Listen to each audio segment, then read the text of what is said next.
this country. And really, I wanted this to be more of a conversation than a speech. I'm going to open this up. Want to hear from you all what's on your minds, what's important to you in how we revive this country. That's why I'm here. Thanks for the warm welcome, and we'll open this up and take some questions. Thank you. Thank you. I appreciate it. I'd like to know why. I'd like to know why the Republicans don't concentrate on this fact. Just because of our president, about 7 million people are in here illegally, and over 100 people are dying in our country every day because of Joe Biden. But the Republicans don't seem to concentrate on that fact. Well, I think that the reality is there's a lot of corruption in the Republican Party. I'm going to be honest about that. One of the things I've learned, I'm an outsider to politics. One of the things I've learned is that both parties are really captured by a small group of super PAC puppet masters. It's really dirty how this game is played. The dirty little secret is every politician, regardless of party, dances to the tune of their biggest donor. It's like a law of physics. As the sun rises in the east and sets in the west, so is it true for politicians in each party. In my case, that biggest donor is me. And that's a big difference for me and every other Republican candidate in this race. And I think that that's something that has opened my eyes to this process. Many of the reasons why you have Republicans who aren't stepping up to the challenge of addressing corruption in the federal government, of addressing the weaponization of prosecutorial power or otherwise, addressing our dependence on China, addressing the fact that we're shackled by this climate cult in the United States. The reason why is that the Republican Party is itself captured by many of those same forces. So one of the things I've learned over the course of this campaign is you're taught to believe it's the voters that decide who actually runs this country. It's not. The people who we elect to run the government, they're not even the ones who actually run the government. They're puppets. It's really the managerial class in those 3-letter government agencies. They're the ones actually running the show today. But it's even one step worse than that. Even within the Republican Party, which talks a big game about fixing that problem, it's still a small group of megadonors that determine what those candidates are and are not able to say. And I've had enough of that. So it's going to take an outsider from a different generation to get that job done. That's why I'm in this race, and that's why the slogan of our campaign is we're going to speak the truth, not just when it's easy, but when it's hard. And I think that's going to take somebody who comes from outside of politics to actually get that done. Thank you for that question, man. I appreciate it. Thank you. We'll come to you. All right. Hi, this is my name's Jake Diab. I'm originally from Canada. Just became an American citizen a few months ago. Very pumped. Congratulations, man. Welcome. Thank you so much. Thank you all. And I will admit, in Canada, I've never been to any sort of event like this, but I've seen you on the debate stage, and a huge fan, and I feel like your values have connected with my girlfriend and I on such a deep level, and we feel it's been sorely missing from our society, both in Canada and in the U.S., especially after what happened with COVID. Yeah, I guess my question for you is, I'm fully convinced. I think we're going to vote for you. What I want to find out is, as a Canadian, I see that there are people who are so deeply loyal to former President Trump. And I want to figure out a way that you, with your message, which I think is more inspirational, positive, and powerful, and has a way to unite the country, and you have the law background to actually enact those changes and not just talk about it. How can we convince those people who are so deeply loyal to President Trump, without offending them, without attacking them for their views, that you are the right guy for the job? Because I'm convinced, but I feel like a big portion of the country is not yet there, and I want them to be there. I appreciate that, man. Thank you. It means a lot. Well, how old are you? 26. 26. I appreciate that. So we're doing this for the next generation, and I think it's going to take someone from a different generation to actually reach the next generation. We're doing things very differently. Yep. I mean, so we were on a walking tour of Flint earlier today. I was in Saginaw for a town hall this morning. This is not how the script is supposed to go for when you're running a presidential campaign right now. But we're taking the bet that that this is part of our, what we call our Forgotten City tour across the country. Flint is a forgotten city, right? I think that there's a reason why other politicians don't come here. There's no, political points to score because the Flint water disaster, that's ancient history. People have forgotten that and move on to the next shiny toy. So my answer to your question is, how are we going to do it? We're doing it differently. Yeah. We're talking to people that the traditional Republican Party does not talk to, doesn't show up in the place where traditional politicians do. We're using social media. We'll probably put out some videos from this conversation we're having, the walk we had earlier, and give people a sense that, you know what, most of us in this country, regardless of whether we're black or white, or man or woman, or Democrat or Republican even, share the same value set in common. And I think that most people in the America First base, in the MAGA base, if we're willing to admit it, do care about national unity. I don't think we want to march to some sort of national divorce. We care about having one nation left at the end of this. We care, I mean, Democrat and Republican alike, declaring independence from our enemy in communist China. That's what we talked about this morning, how that has hollowed out places like Michigan. So I think more of us are united in this country than are willing to admit it. How are we going to get there? I think reaching young people is a big part of it. I mean, your generation is a big part of our support base. Now we want to spread that across the country. But I think it's going to take someone from outside of traditional politics to run against that system. I'm not running against any of those candidates. Not against Trump, not against the other candidates on that debate stage. I'm running for this country, but if I'm running against something, I'm running against a broken system. I mean, that broken system is one where you have a donor class in the Republican Party that basically doesn't want you all to be the ones who decide who the next president is. They want one alternative to put up against Trump, who comes from the Republican establishment. And then on the other side, that actually helps President Trump because his base correctly knows that they've been engineering this against him for the last 8 years. And what I want to do in this race is to take those America First policies, but take them to the next level by reuniting this country. And I think that I'm the only person in this race who's going to be able to do that. People say, are you too young? Well, Thomas Jefferson, he was 33 years old when he wrote the Declaration of Independence. Think about that. He invented the swivel chair while he was at it. Right, that spirit of that we can do. What would we say today? You're not an expert. You're not trained in that. Go to a four-year college education and then sign some occupational licensing agreement before you can invent a swivel chair. That's the spirit we need to revive in this country. And I will tell you this, I think it's been a long time since we've had a president in the White House who we can look our kids in the eye and tell them in good conscience that I want you to grow up and be like him, whoever that is. That's the standard I want you all to hold me to. That's the standard I'm applying to myself in the way that we run this campaign. We're trusting the voters, not giving you poll-tested platitudes and slogans. Nothing I'm telling you have been through a poll. But our bet is that we trust the voters of this country to make the right choice, to see through the filters created by the media, to see through the filters created in the donor establishment of the Republican Party, to get to who actually is going to be able to reach your generation and reunite this country. And my bet is we're going to be successful. My gut says we're going to be successful. But that's not going to be my choice, that's your choice. So I appreciate that. Thank you for your help in getting there. I appreciate it. We'll go back there. Sir, my name is Michael. You seem like a fine young man. My bride and I spend our mornings and our evenings on our knees praying for you. Thank you for that. What is your order of battle to attack the politicians in Washington who are destroying our country? Do you have a battle plan? Yes, so the battle plan is this. Here's a mistake that most good presidents make. They focus on their legislative agenda first.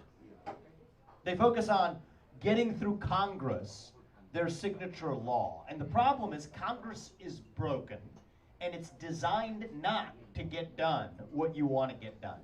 I'm going in the opposite direction. My battle plan is focus on fixing the executive branch of government first. What did I say? The people who we elect to run the government, they're not the ones who actually run the government.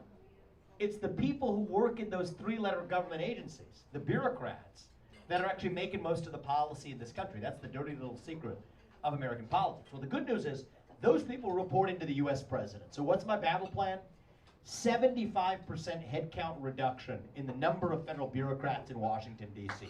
That's how you actually drain the swamp. You gotta gut it. rescind a majority of those federal regulations that are unconstitutional, holding our energy sector back. Let's drill, frack, burn coal, embrace nuclear energy, something we haven't done in this country. Put people back to work by no longer paying them more money in cities to stay at home.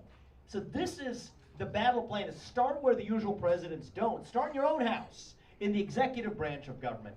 Then that gives us the tailwind, the strength, the momentum to drive positive change through Congress. And yes, that takes an outsider, someone who's different. I appreciate you praying for our family. You and your bride, is she here today too? No, sir. Well, tell her to thank you for her prayer as well. I think there's two things I hope that are going to guide me to be even more successful than my predecessor in the America First movement, Donald Trump, whose accomplishments I respect greatly for this country. But one thing is, I am not guided by personal vengeance and grievance. I'm guided by gratitude to this country. And I believe, perhaps as you do, that God put us here for a reason. It's not being done by us. It is being done through us. Right? We're instruments of a higher power. And I think that when you view it that way, somehow it seems like nobody in Washington, D.C. is going to stop me when we're guided by that purpose. And here's the other thing, is it takes an outsider, but this to your question, an outsider who also has an understanding of the law and the Constitution of this country. What did they tell Trump? They said, oh, you can't fire those people because of civil service protections. Well, I say read the law, right? Those civil service protections for those bureaucrats only apply to individual employee firings. They do not apply to mass layoffs, and mass layoffs are absolutely what I am bringing to the DC bureaucracy. And so that's the way we're going to roll, guided by principle, guided by the law, and guided by a higher power. Thank you for that. I appreciate that. We'll come right here. Oh, okay. We'll come here, and then we'll come over to this side. We'll go here, and then we'll come right over here next. Okay. These people next. Well, first of all, I want to welcome Sorry, I've been on you this side of the to- room the whole time. Yeah. Well, Vivek, I'd like to welcome you to Flint. It's good to be I'm here. Very impressed, so I'm very proud of you for at a young age to be so accomplished. Thank you. And that you are a true American, even with an Indian background. Thank you. I have a question that when so many people, even in this room, at some point of their life, migrated from other countries and came here and made their home, because this is the land of the free, and everybody can actually pursue their dreams. I heard you say that you were going to abolish the H-1 visas, and there are a lot of very good candidates who should be a citizen here or have a green card, and we would benefit from these people, but now they're going to India or going back home or to Canada. So I don't know what your plan is Sure. for things like that. I mean, look at the owners of this restaurant. My sense, I presume, are immigrants and successfully living the American dream in this country as well. So the reason I wanted to gut the H-1B system is it's badly broken. For those of you who know the details of how it works, it's a lottery system. First of all, why on earth would you want a lottery when you could just pick the best ones? It's also a form of indentured servitude. It's the product of lobbying, mainly from companies in Silicon Valley, really, that say that if they sponsor you and you're the immigrant who comes here, you can only work at that one company under a limited circumstance. So it's a unmeritocratic system that's the product of lobbying and crony capitalism that creates a form of indentured servitude. My view is scrap that. Now, my view on immigration policy is, it's funny when I say this, people think it's controversial, but it's actually obvious, I think. The purpose of our country's immigration policy should be to help the people who already live here. That sounds, people turn their heads at first, but then it's like, that makes sense, that's obvious. Now what do we know? We have way more open jobs than we have people looking for work. We have way more good people who want to come to this country, you're one of them, than who want to leave this country, and I'm happy you're here. Well, great. Now we can actually apply a rational system that matches the skills shortage we have in this country, first and foremost, to building those skills in the United States, which we're not doing a good enough job of, and then to fill that gap with a real meritocratic and pro-national approach to immigration. I think that English should be the national language of the United States. We're a nation founded on ideals. We have to communicate with that set of ideals. I think that we should ask people before they get a visa to be able to know something about the country, probably pass the same civics test that they have to pass to become a citizen. Bring that to the front end even to get a visa in this country. And I think that addresses many of the concerns that we have in this country with a broken system of mostly illegal immigration. I mean, most people entering the country right now are doing it through broken asylum laws. I think that a basic change we need to make is if you're going to apply for asylum, you at least have to have proof of persecution. You can't just say, I'm going to check that box on a form. That's exactly what's happening today. So most of the changes I'm proposing are deeply practical changes, pragmatic ways of preserving our national identity, preserving the rule of law, but also having a system of immigration that actually helps the people who are already here by bringing people here who have immense amounts to add to this country. So thank you for that question. I appreciate it. We'll come right over here. Well, I have many questions, but I'll start with one. What do you feel about the state of our military? Do you think we're prepared? What are the weaknesses? And secondly, what is your feeling on, and what would you do about mandating untested vaccines, making our military take them? Dead set against mandates of vaccines. That's easy right out the gate. Here's the harder point that we got to open our eyes to. We have spent $3 trillion of taxpayer money on foreign wars from Iraq to Afghanistan that have not advanced our national interest. The Taliban still in power 20 years later in Afghanistan. A regime in Iraq that's in power that is still pretty unfriendly to the United States, vulnerable to encroachment from Iran. Tens of thousands, 10,000 plus American lives, innocent American lives, lost in those conflicts. To what end? No purpose in the end. And so my foreign policy is really simple. Avoid World War III, declare economic independence from communist China, and then do something that the establishment in both parties has failed to do in the last 25 years. Protect the homeland. And are we where we need to be? You ask, are we ready? No, we are not. Our border is basically open. We have a Swiss cheese of a southern border. We have to seal that using our own military to do it. We can. It takes political will to do it. It takes a leader with a spine. That's what I bring to the table. We're vulnerable to cyber attacks in this country. Nobody's talking about it. Absolutely. A great source of vulnerability today as we speak. Super electromagnetic pulse attacks that could take out our electric grid in a matter of days. 60 Chinese transformers in our electric grid right now. Nobody's talking about it. Think about actually the defense of missiles, against missiles, hypersonic missiles from Russia. Do we have a missile defense system in this country that we can rely on? No. Space-based defense capabilities? No. So my view is we're misspending. Maybe you disagree with me on this, maybe you don't, but I think we are failing this country by spending hundreds of billions of dollars to defend somebody else's border in Ukraine halfway around the world, when we should be using that resource to protect our own border in this country. Protect the homeland. And until we've done that, we are not secure in this country. The state of our military is poor. And then this is where you get the wokeness in the military. See, people actually wonder, where's this coming from? Here's the answer.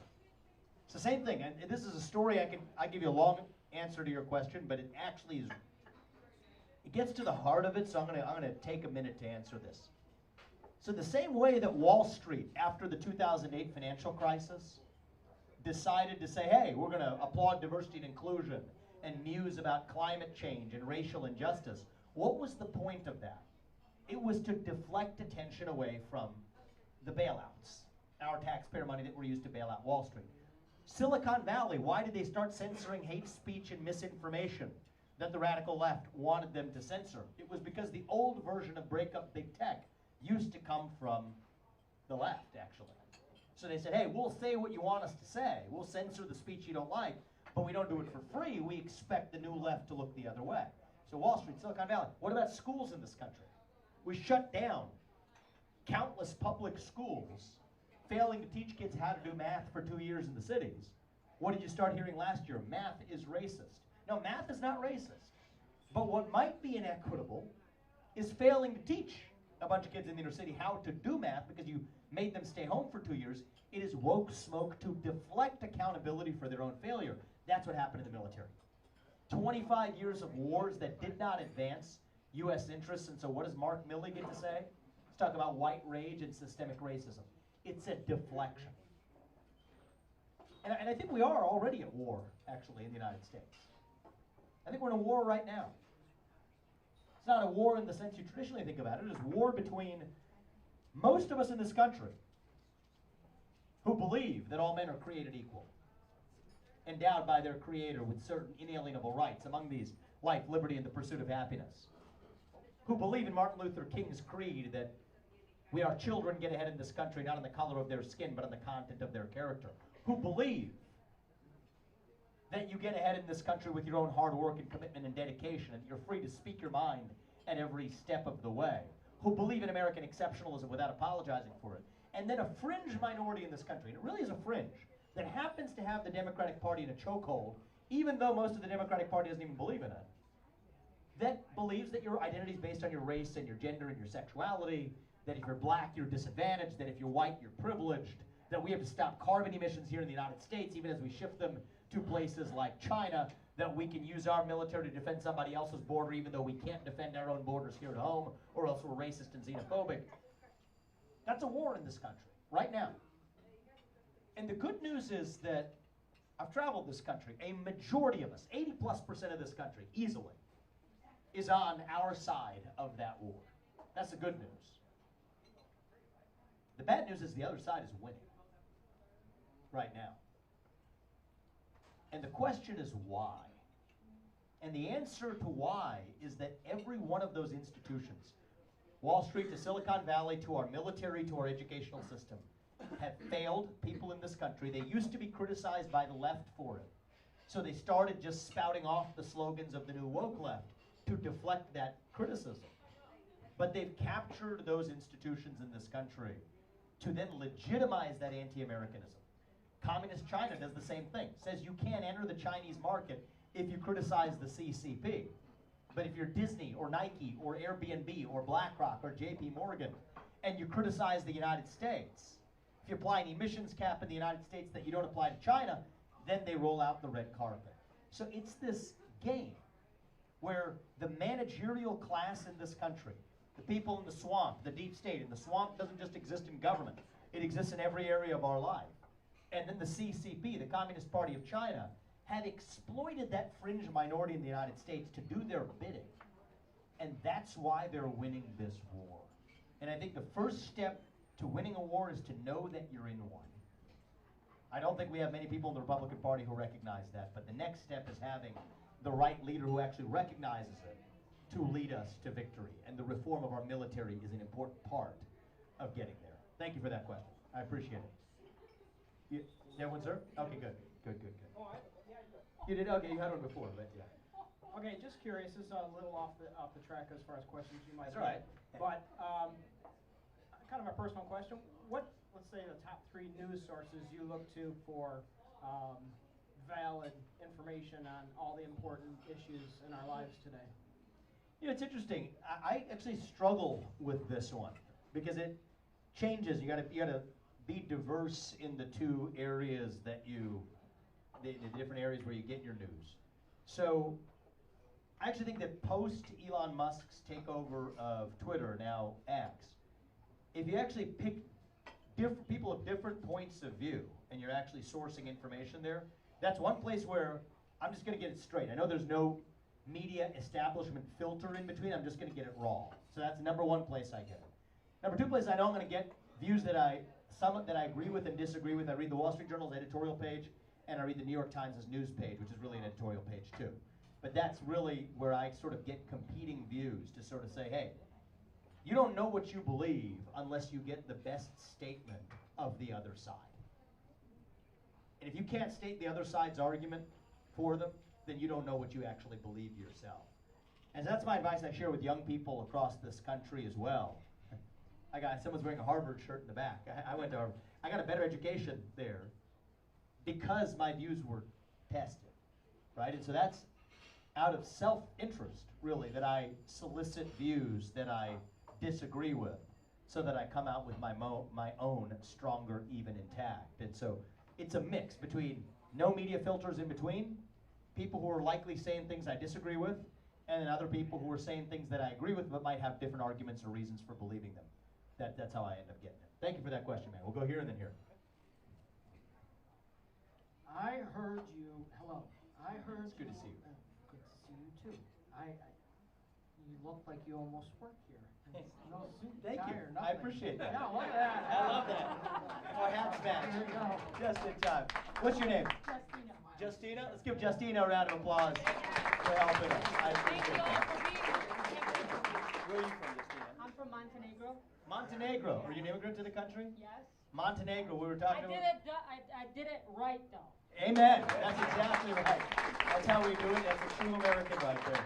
And I like your hat. Thank you. Thank you, Justina. I appreciate it. Okay, so my question is, I heard you on Mark Levin a while ago, and like a few months ago, a month or so, and he said, and I agree, now just because you've got billions and millions of dollars, but you have no experience, you just come out of the blue, my question is, how can you convince people that you aren't buying the election? Yeah. So the election's bought. That's for sure. It's bought by the people who control the politicians. So the sad part is, if it takes someone to opt out of that system, it's sad. I don't love it. But it takes someone like me, who has lived the American dream, earned a lot of money by the age of 38, doing it through the front door. But unfortunately, if I weren't in that position, I couldn't challenge the system. The way it works right now, and most of these, here's what I've learned actually through this process. I'm going to lift the curtain a little bit for you guys. Because I've learned through this process too, it's not what you expect it to be. I started in February with one view of running against these candidates or whatever. These candidates are mostly good people, actually, in the Republican Party. Many Democrats are good people too. They're good people tainted by a bad system, badly corrupted by a bad system. Because money is the mother's milk of politics. And so they have this system in the United States. They tell you that the maximum amount you can donate to a campaign, like this one in this primary, is $3,300 in this primary. That's how much you can give to me. And we say, okay, well, that limits the amount of influence. And we've got 100,000, well over 100,000 small dollar donors. My average donor size of people who have given to me, $35 per person, okay? We'll ask people for $1, they'll give us 10. That moves me. That's what's lifted this campaign up. But it's a lie. It's a farce that's actually how it works. Because you want to know most of the money that's being spent on this election? It's not by campaigns. Campaigns are not running campaigns. Super PACs. And you know who's giving money? Super PACs, people who put in 7, 8-figure sums. By the end of this campaign, I'm surely 9-figure sums.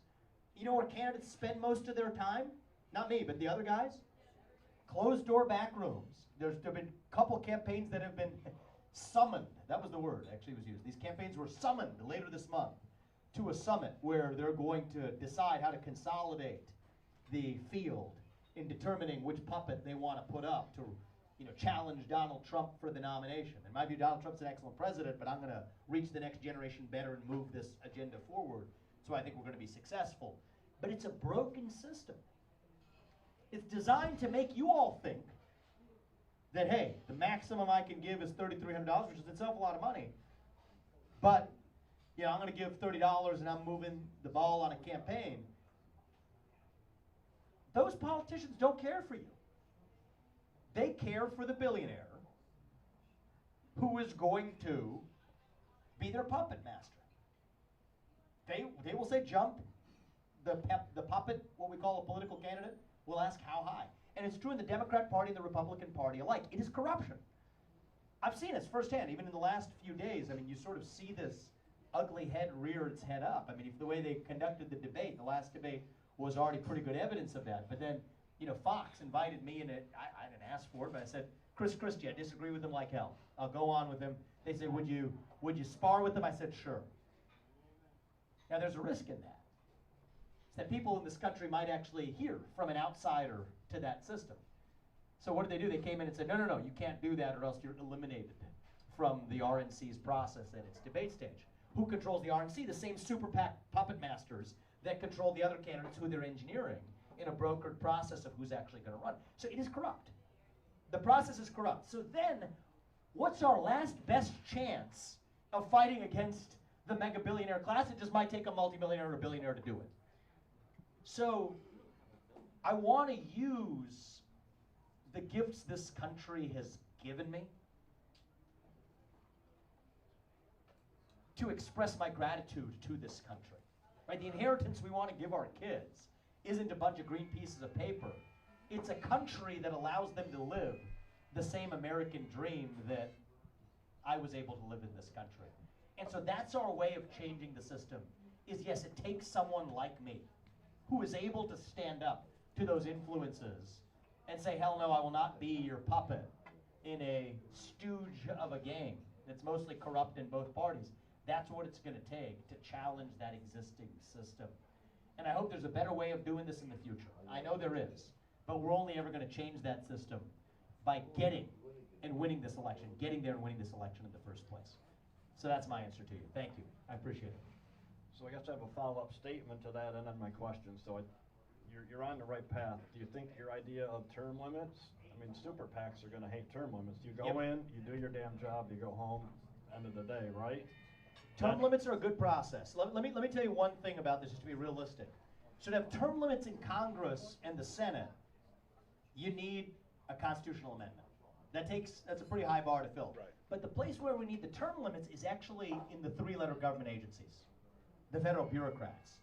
So the people who we elect to run the government, as I said earlier, they're not the ones who actually run the government. So if I can't be your next president for more than 8 years, which I think is a good thing, thank God for that, then neither should any of the federal bureaucrats reporting into me either. Term limits for the bureaucracy. And that I can get done not only without a constitutional amendment, I don't even need Congress for that.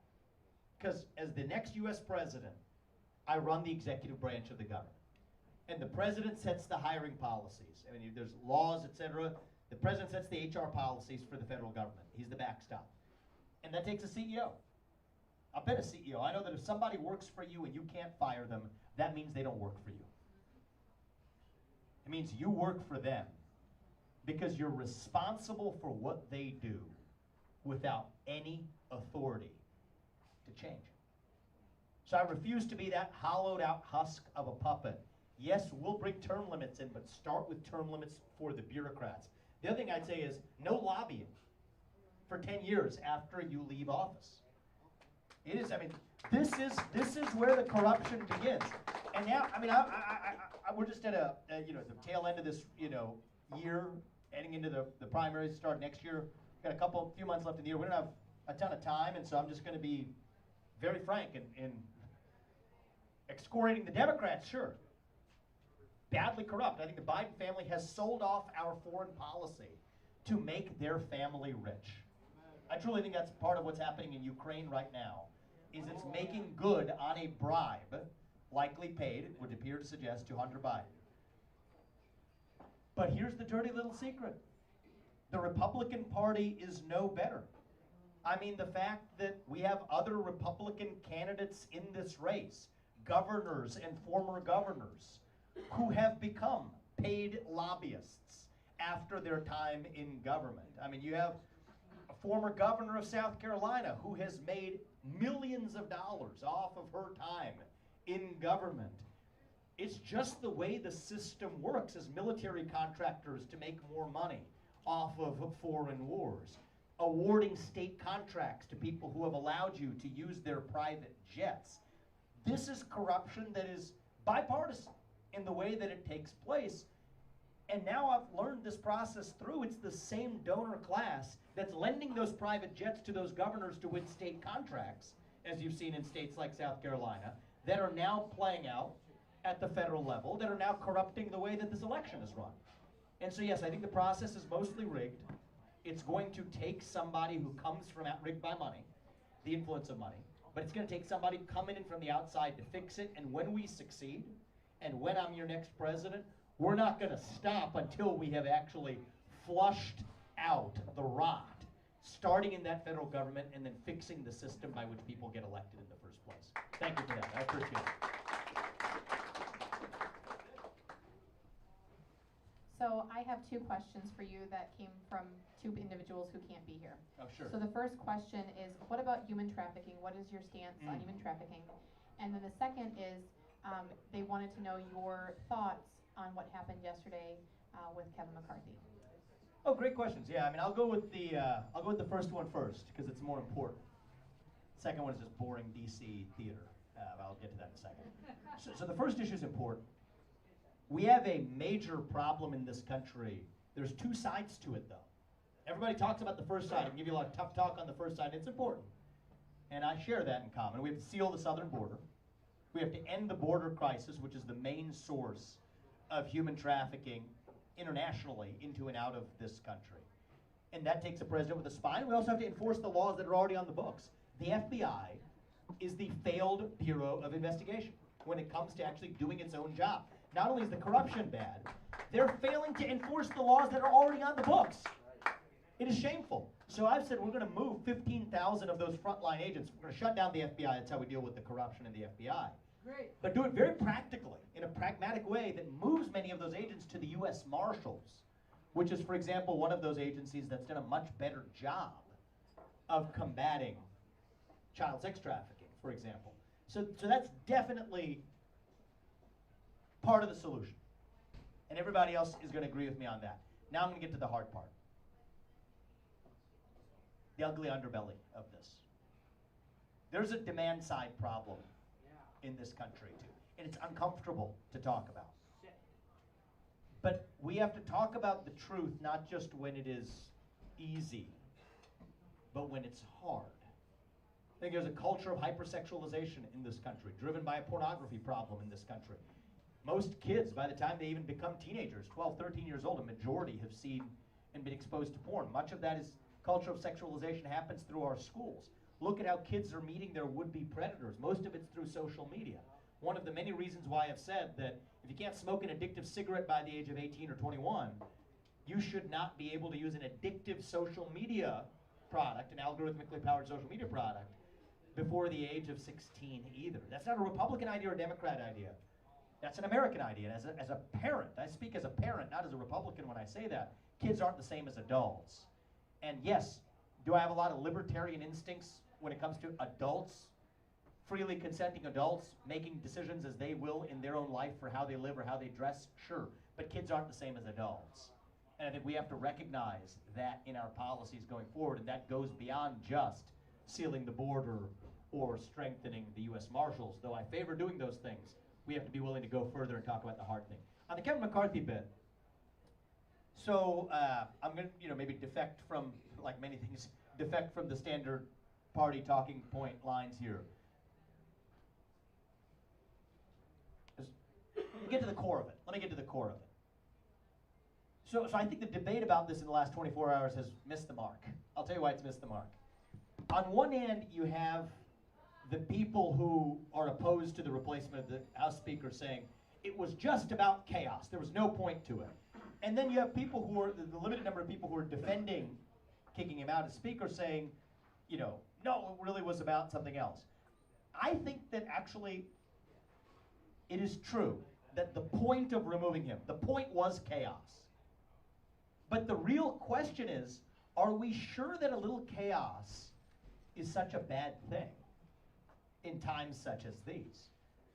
Right, if the status quo involves $33 trillion in national debt and growing, without anybody offering a clear plan for how we're going to address it, are we sure we want the status quo, or is chaos really such a bad thing?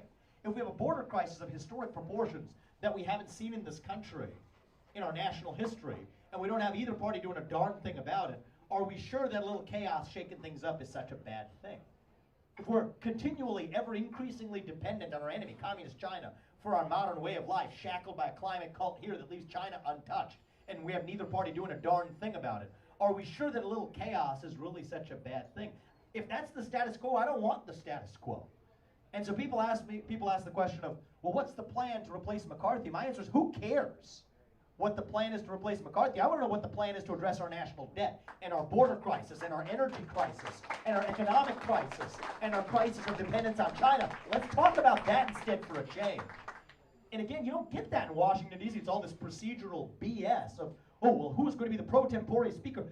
anytime you're using Latin words, for example, usually just deflecting attention from what you actually are trying to hide from talking about in the first place. Let's talk about the actual substance. Forget the who. Donald Trump or somebody else, Ronna McDaniel or somebody else, Kevin McCarthy or somebody else. I'm sick of it. I could care less. This is boring partisan BS. We have a real crisis economically, to foreign policy, to our border in this country. Give me the plan for that. Nobody's giving it to me, so I'm giving it to you. That's what I'm doing in this race, and that's what I care about. Once we nail that down, the right people to fill the roles will automatically fall out of that. So those are my unstructured reflections on what happened with the Kevin McCarthy situation. Hi, sir. Hi, everyone. I am Nabil Youssef. I am from in Iraq. Now I live to the Michigan, Sterling Heights. I am sorry, no good speak English. I need help, my friend Sam Yono. You're better than me So- speaking almost any other language, so I know. keep at it, yeah. اوكي. نريد نسألها شنو نظرتك عن العراق؟ طبعا العراق وقع تحت ظلم والإبادة، خاصة الشعبي انهجروا وقتلوا على الهوية وأخذوا أملاكهم وخربوا كل شيء، وانهزمنا احنا اللي انهزم، والباقيين موجودين متشتتين في الدول. فرجاء يعني نرجو منهم يعني هذا الشيء، لأن من سحبت الأمريكا من العراق زين صار كوارث طبيعية وكوارث بحقنا احنا، سلبوا كل شيء، أموالنا كلها خسرناها، فجروا بيوتنا، قتلونا على الهوية.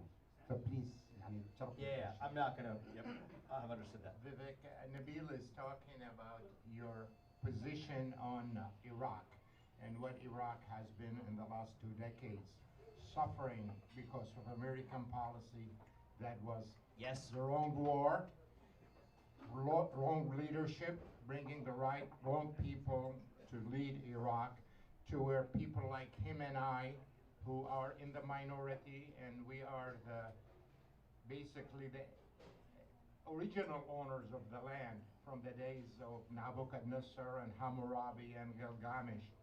We were taken, our rights were basically taken, and many of us, especially during the ISIS, which is an excuse that they took our, not only our homeland, they took our own businesses, they shut them down, they took our lands, and now, 5 days ago, they burned a wedding reception hall where 160 people died and several hundred dead. There was only one door built on agriculture land by the politicians. No media covered it anywhere, especially in the States, and it's our immediate families who are the victims of this war, and we don't know where to go. And millions and millions of barrels of oil are stolen daily and sold to American companies at the black market, and that's why those lobbyists, Vivek, that you talked about, are forcing the swamp in Washington not to change the policy in Iraq, and we're suffering. How long is this going to continue like that? Thank you. Well, how long this, thank you, I appreciate that. A lot of truth in that question. It's not a question that I usually get. I'm glad I did, because it's grounded in truth. The question of how long it continues, that's not my choice. That's your choice. That's why I'm in this race. Both parties have been broken for at least as long as I have been an adult, and probably for a lot longer than that. But when I turned, in my early 20s, that was the period of time we were entering this Iraq war. I was against it then.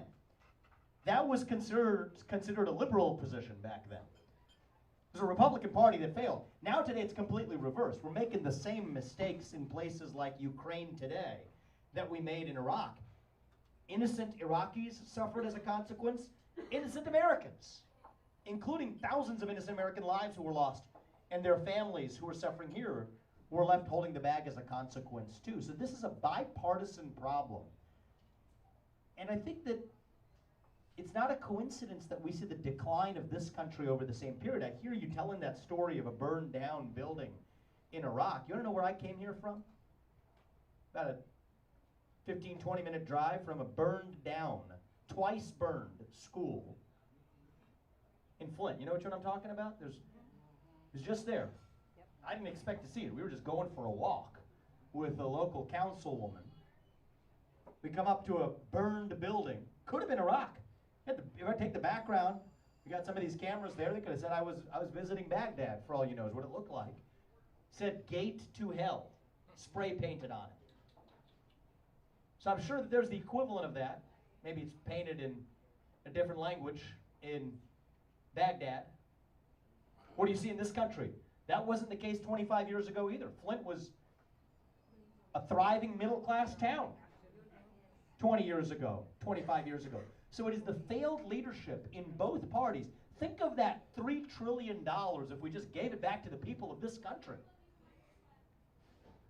That's what the missed opportunity was through failures in both the Democratic establishment and the Republican establishment.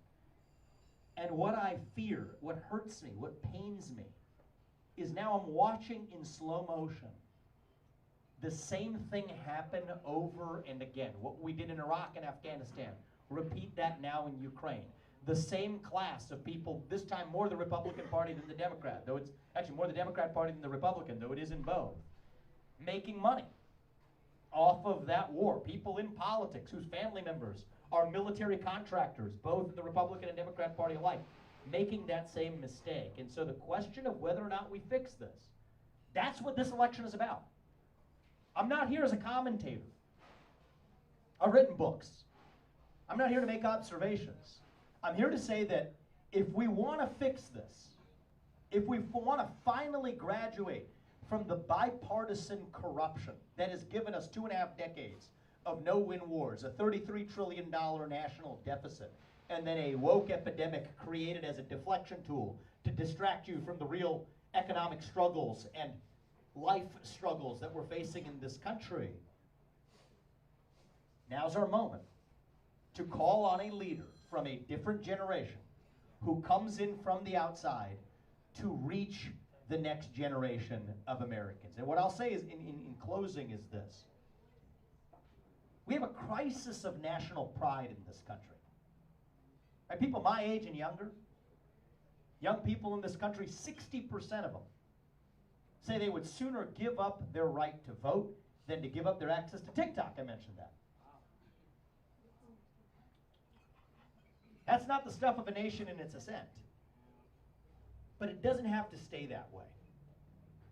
What did I pick up in some of my conversations with Flint over the course of today? The councilwoman, she told me the word that she used was numb. The people in our community have been, she thought about it for a second, and then she said numb was the word that came to mind for her. I think we have a numbness across our entire country. It's not just here in Flint. It's across the United States. We are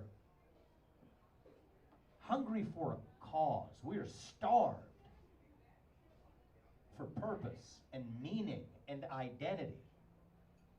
At a time in our national history when the things that used to fill that void, faith, patriotism, hard work, family, these things have disappeared. And that leaves a black hole in its wake. And when you have a black hole in your heart that deep, that's when the poison fills the void. Depression, anxiety, fentanyl, suicide. These are symptoms of a deeper void of purpose and meaning. And I think that this is our moment. I won't even say as conservatives, as Americans, to step up and fill that void with our answer to what it means to be an American today. What does it mean to be an American? It means we believe in the ideals that set our country into motion 250 years ago. Meritocracy, free speech, open debate, self-governance over aristocracy, the rule of law, the idea that we the people create a government that is accountable to us, not the other way around, that we the people settle our elections, not a bunch of super PAC puppet masters. This is what it means to be an American. And I think that one way to look at this is, yes, are we in the, you walked around Flint earlier today, you might see it, are we in that final stage of our national decline? You have me believing it for a second. See what we see in a forgotten city like this in the country, but I don't think it has to stay that way. I don't think we have to be in our national decline. I don't think we have to be at the end of the Roman Empire. I don't think we have to be at the end of the Babylonian Empire. I think the reality is, as a nation, we're really just a little young, actually, going through our own version of adolescence, figuring out who we're really going to be when we grow up. And when you view it that way, it makes sense again, actually. You go through your adolescence, you go through that identity crisis. You lose your way a little bit. You lose your sense of who you are. You lose your self-confidence. I did, growing up. Probably some of you did too. It's natural, but we are stronger for it when we get to our adulthood on the other side. So no, I don't think we have to be that nation in decline. I think we can still be a nation in our ascent. Maybe the early stages of our ascent. Maybe we're not even yet at base camp, on our way to wherever it is we're going. Still that country where we will look our kids in the eye and tell them in good conscience that the United States of America is still the country where no matter who you are, or where your parents came from, or what your skin color is, or how long your last name is in my case, that you get ahead in this country with your own hard work, your own commitment, your own dedication, and that you know what? You are free to speak your mind at every step of the way. That is the American dream. That is what we are running to. And that is what we together will revive to save our great nation. Thank you all for welcoming me. God bless you. God bless our country. God bless our United States of America. Thank you.